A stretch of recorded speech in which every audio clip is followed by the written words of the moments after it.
understanding of culture can emanate from a variety of perspectives, sourced from folk, literary and historical narratives, religious traditions, the built heritage, the rituals of life and living.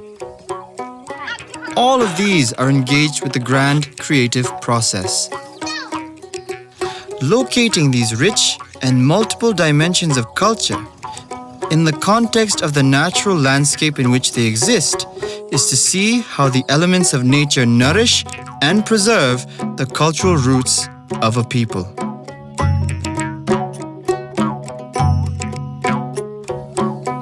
The founding of a village may depend on a host of factors, and the period in which it is done can also be speculated by topography, oldest material available through excavation, ethnology of place name, and other means.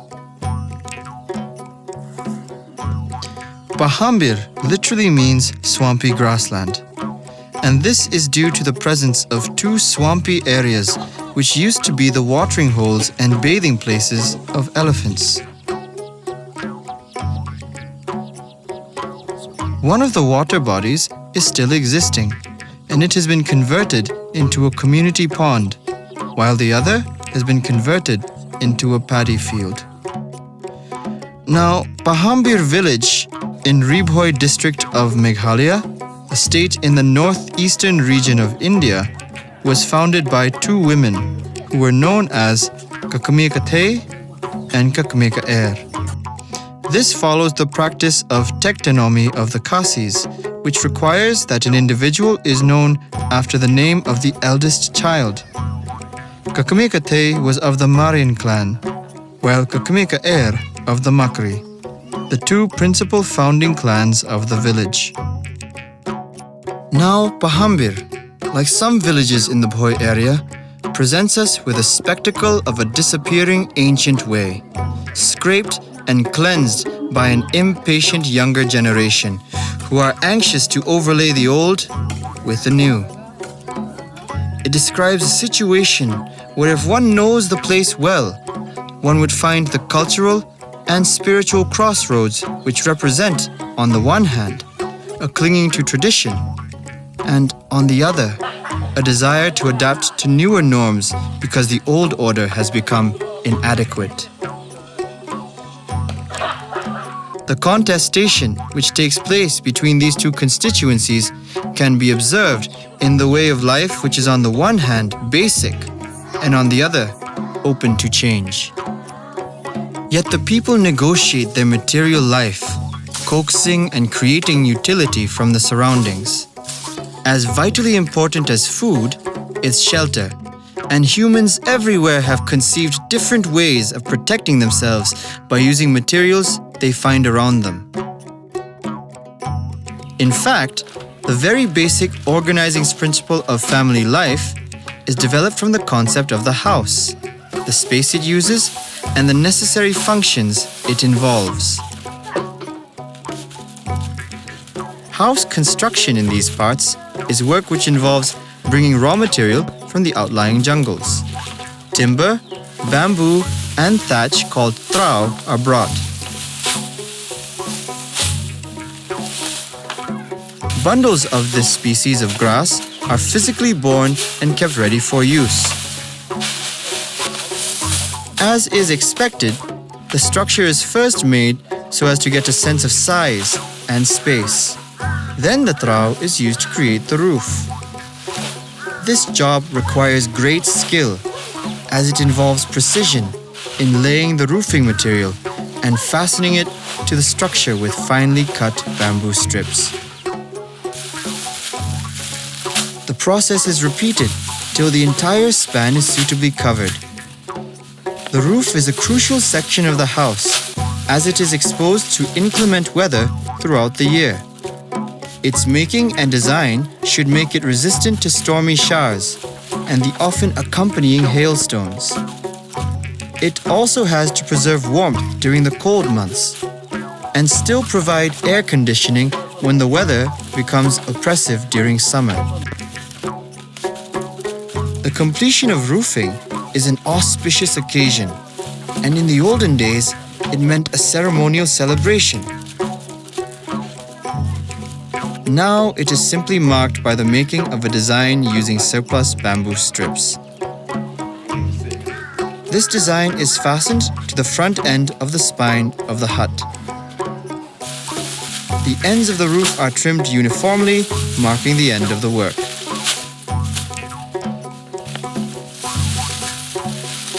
Nếu điều shot, lor nếu shot, sai nếu shot tempan. Dan nếu shot tempan, awan nếu pangwa. Nếu halor nếu pangwa, awan nếu ding plang. Halor nếu ding plang, awan kene kelereng.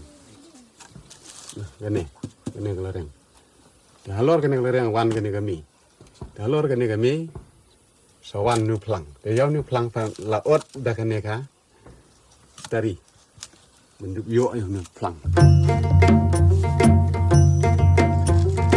While the huts are designed to function as living and working spaces, there is also a sense of aesthetics, which comes naturally to folk who live in close proximity with nature. The front yard is organized into sections, where small gardens are found, and well-designed fences provided by the abundance of bamboo makes houses pretty pictures. Privacy is maintained through separation of compounds marked by simple green enclosures, firewood sheds, and other utility spaces.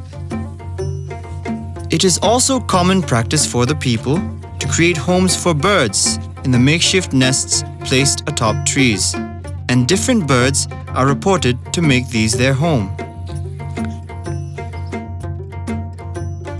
But one can also sense a narrative of transformation that is playing its role in these places. Government intervention to provide roofing material is also readily accepted, and many of these CGI sheets are replacing the thatch.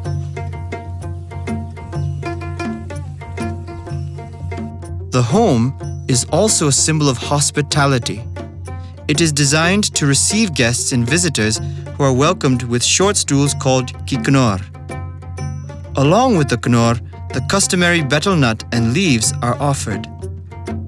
Visits such as this one facilitate closeness and the exchange of information. The knor is an item devoid of design or ornamentation. It is simply made from slabs of wood and fashioned into shape using the basic nail and hammer.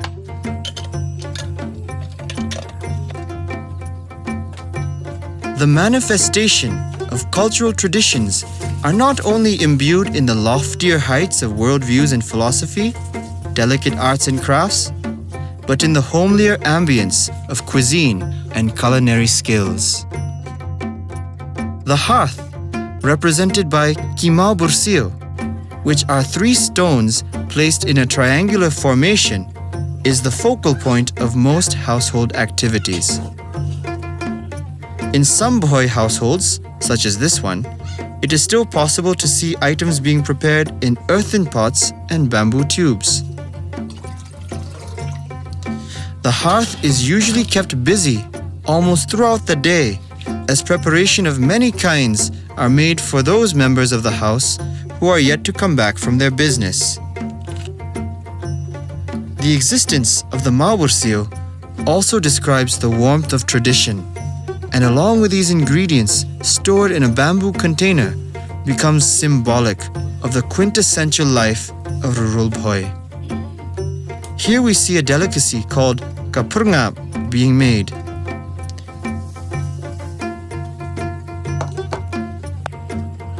Bamboo tubes are also used as effective storing devices of seeds and dried bamboo shoot.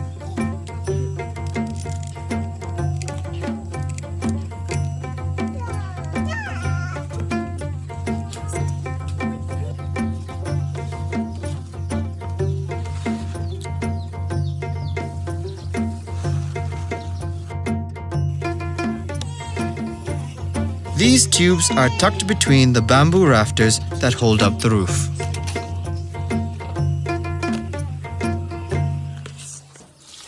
A favorite curry is the jajo, which is a species of leaf producing a sour taste. It is interesting to note that any vegetable with the prefix of ja is considered edible, and research has listed not less than 100 of these usually wild vegetables existing in Khasi and Jaintia hills. The jajo leaves are separated from the stem and they are cut into small pieces.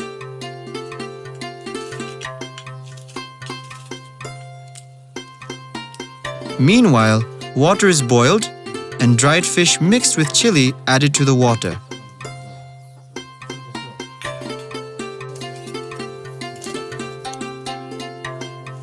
Then the jajo is added to the pot. Sesame seeds are also added through the preparation and stirred. This is what it looks like when it's ready.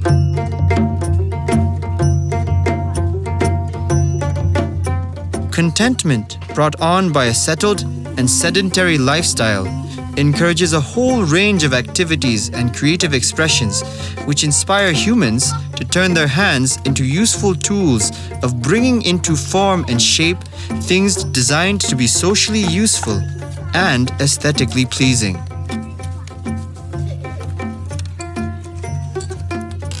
In this manner, material culture as a genre of creativity and activity offers excellent opportunity for conceiving and deploying innovation because it is directly linked to the notion of self-sustenance. This notion has been developed by the different communities through the judicious and imaginative use of natural products. The generation of cultural ideas and tradition generated through human-made objects. The availability of a wide range of bamboo species provides the people with the opportunity to make use of this ubiquitous giant grass and turn it into household items used for various purposes. Specifically designed baskets are used for fish traps. Some are used as grain containers. This other one is used for storing assorted things, while the paron is used by anglers to keep fish they have caught. The conical basket is the ko, while the ro is the bird cage. Katrap is a very special basket which is big in size and is made to store clothes. Before clothes are put in it, a simple Jingkyrkhu or traditional apron is used to line the trop. Then fine clothes, which are worn on special occasions, are kept inside. The lid of the trop, also made of bamboo, is put into place and secured with a rope. The basket is then taken and suspended in a corner of the house. Household activity gives us the opportunity to see the versatility of bamboo basketry. And here we watch the rounded winnowing basket being manipulated very deftly to separate edible rice grain from the chaff. Bhoi women do not hesitate from taking to manual labor and actually using tools that require great physical exertion. Chopping dried bamboo collected as fuel is a chore which requires daily attention. After that, the floor is kept impeccable again when she uses a broomstick and the bholok. One of the attractions of these Bhoi villages is the rhythmic nature of life. It throbs and pulsates with music, and the people express this in colorful ways. The mun is a tiny instrument made from slivers of bamboo. Its tongue forms part of a frame which produces a twanging sound when manipulated with a string attached to it.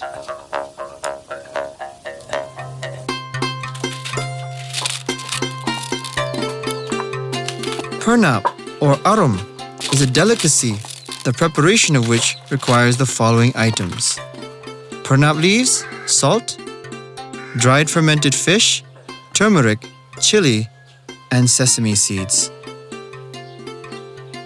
The pernap leaves are finely cut. and cooked in a pot, the quarter of which is filled with water. Then the seasoning ingredients are added one by one.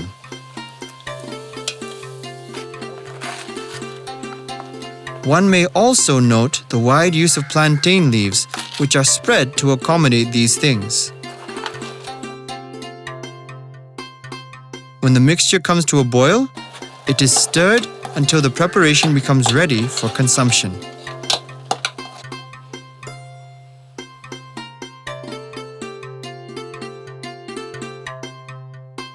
Weaving used to be a virtual cottage industry when cotton and dyes were available locally.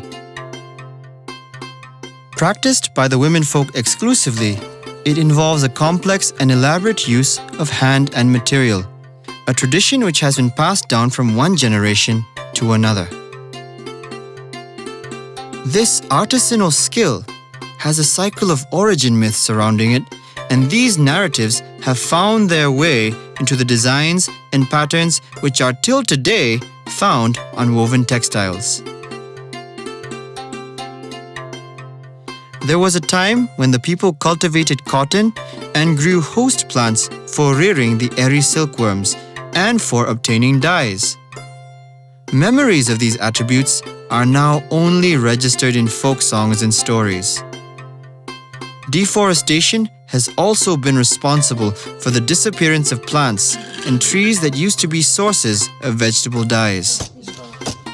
Nowadays, this art form is confined to certain households where young weavers practice under the supervision of expert matrons. The designs are many, but the commonest motif used is that of the eye. There are variations of the design found on stoles, sashes, wraparounds, and scarves. Due to the absence of indigenous cotton, mill-manufactured thread is purchased from the local market and used. In another household, we observed wool being used on the loom. This again marks a deviation from the usual practice of using only cotton. But it also shows improvisation taking place as per the requirement.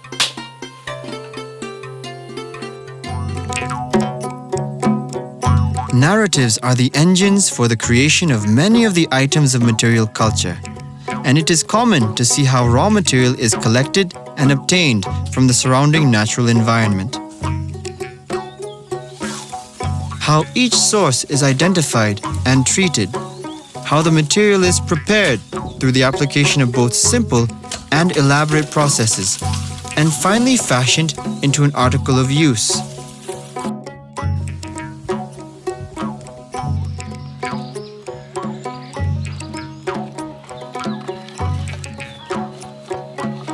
The ubiquitous bamboo is once again put to good use, and in this case, a kudoi or swing is made from lengths of the plant.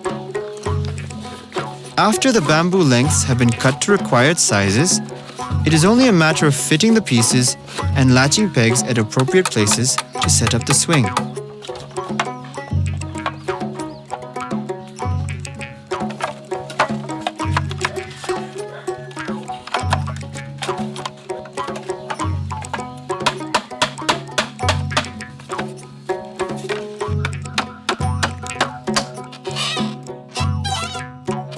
The sound produced by it adds to the rhythm of village life.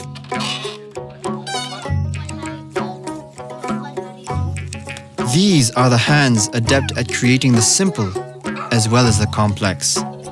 With a few manipulations of the fingers, the shaved bamboos take the shape of a pigeon, sturdy and real enough to amuse a child for a time.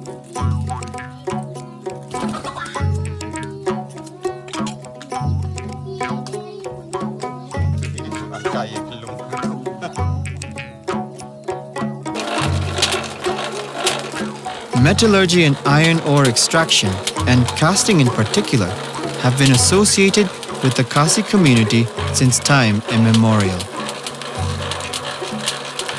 Mythological narratives speak about the detailed deliberations that took place on metallurgy in the Third Council of the Gods. Until the late 19th century, there were still in existence a number of manufacturing and trading hubs located mostly in the plateau region of the Khasi Hills. Traces of this activity are also found in the Bhoi areas, and information about it has been reconstructed from songs and stories. Understandably, iron was used to fashion implements, tools, and weapons.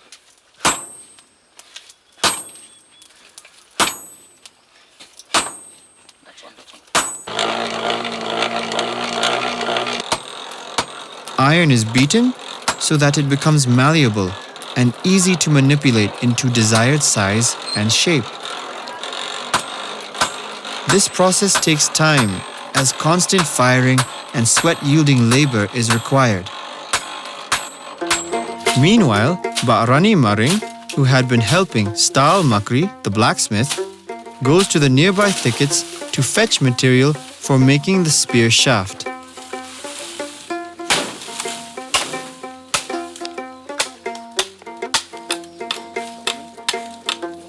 The shaft is prepared, and hasping the shaft end is carefully executed using finely shaved bamboo strips.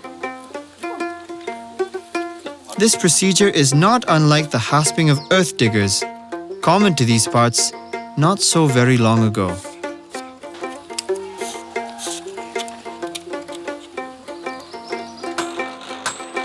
The blacksmith now has the spearheads almost ready, and he files them to obtain precision and pointedness.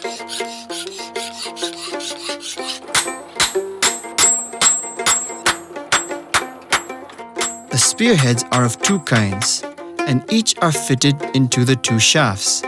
They are then tested for heft, balance, and worthiness. The kupor, or the spear, is a favorite example of weaponry used for defensive purposes and for hunting.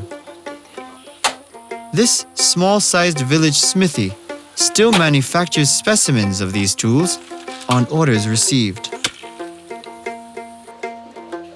The use of the bow and arrow in many parts of the Bhoi area is negligible, and the only weapons which work on the spring action principle are the batur and the sulaithrak. The batur is a catapult which deploys balls made from mud and baked in the sun or fire, and in the hands of experts, it is known to be lethal. The sulaithrak, a bamboo gun complete with barrel and trigger, and a favorite handpiece of boys, is used for hunting small creatures such as field mice and frogs. Rice beer, or yat is a popular drink in the Bhoi areas. In fact, there is no ceremony which can be performed and conducted successfully without rice beer. It is used as libation, shared and imbibed as a sacramental item. The availability of quality rice here also encourages the people to manufacture this frothy product, which becomes an effective and pleasant drink to refresh oneself during hot weather conditions.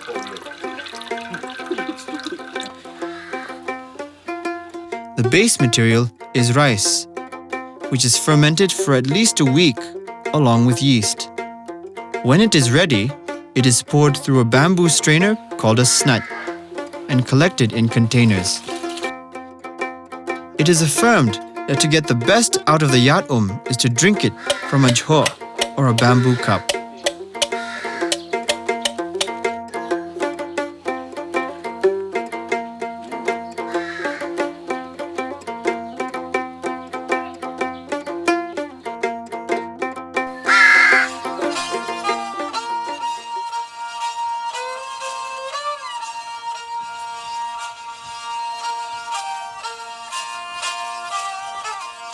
There is no community that does not have a musical tradition. The urge to produce music by way of vocals is natural and human beings have since ages learned how to develop suitable accompaniments by way of instrumentation. In some communities, the musical tradition is attributed to the divine, while in others, it is the human agency which is responsible for introducing this form of expression that can lay claim to be the chief means of entertainment across civilization and cultures. One of the most ancient forms of musical expression is percussion. Drums used in the Bhoi areas fall in the similar category as the ones found widely prevalent in the Khasi hills. Kaksing and kabam referring to the small and the big drum respectively.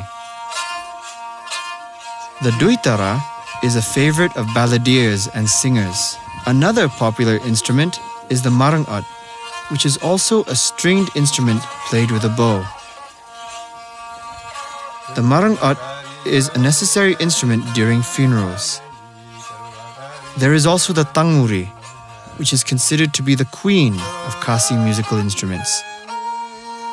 Made from a species of bamboo called shken, it is the lead item in festivals and dances.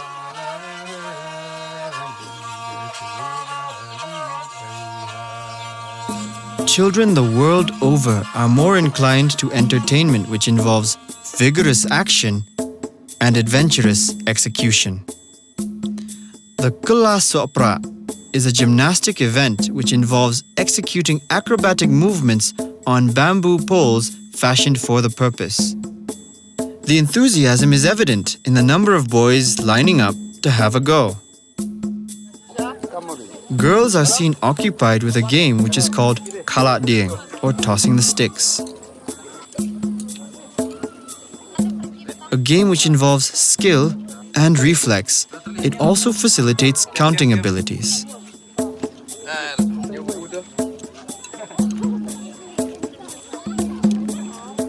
Another game which attracts the boys is the greasy pole, which is more than 8 feet in height and puts to the test the boys' agility and strength.